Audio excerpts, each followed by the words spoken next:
Iniimbestigahan na kung sino ang nasa likod ng pag-hack sa website ng University of the Philippines na isang taga-suporta umano ng China sa isyu ng agawan sa Panatag Shoal. Nauna na rito, isang pinaniniwalang Pilipino ang nag-hack sa isang Chinese government website at sa website ng Chinese University Media Union. Balitang hatid ni Steve Dailisan. Ang tensyon sa pinag-aagawang Panatag o Scarborough Shoal umabot na hanggang sa cyberspace. Nitong Biyernes ng madaling araw, halos 3 oras na na-deface o na-hack ang website ng University of the Philippines. Pagbukas sa website, lumalabas ang mapa ng pinag-aagawang isla sa West Philippine Sea at may mensaheng kalakip na "We come from China, Huangyan Island is ours." Huangyan Island ang tawag ng mga Chino sa Panatag Island. Inabot ng halos 24 oras bago na ibalik sa normal ang website. Sa lengguwahe ng mga webmaster, yung nangyaring hacking nitong Biyernes. Sa website ng UP ay tinatawag nilang script injection. Wala naman daw na walang file, wala rin daw napasok ng mga confidential information. Inihalin tulad nga nila yung website sa isang dingding na dinumihan o vinandalize ng mga hackers. Madali naman daw sana itong burahin o remedyohan. Pero inalam muna nila yung vulnerability o yung kahinaan ng website para hindi na raw ito mapasok pang muli.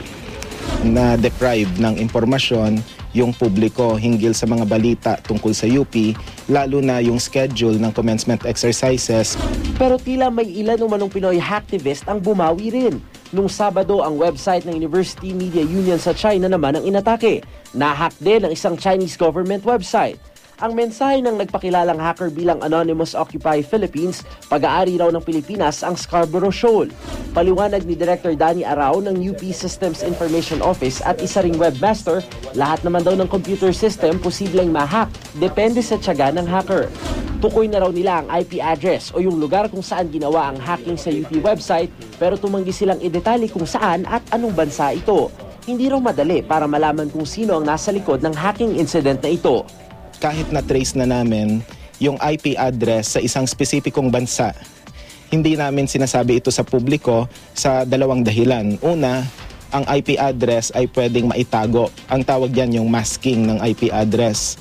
Ikalawa, kahit na ito yung totoong IP address ng hacker o hackers, pwede pa ring ma-hack yung machine. Nakikiusap din ang Department of Foreign Affairs sa mga hacker na wag nang sakyan pa ang tensyon sa Panatag o Scarborough Shoal. Actually, we denounce such cyber attacks regardless from which side they are coming from. And we think that they are counterproductive and will only add to the tensions.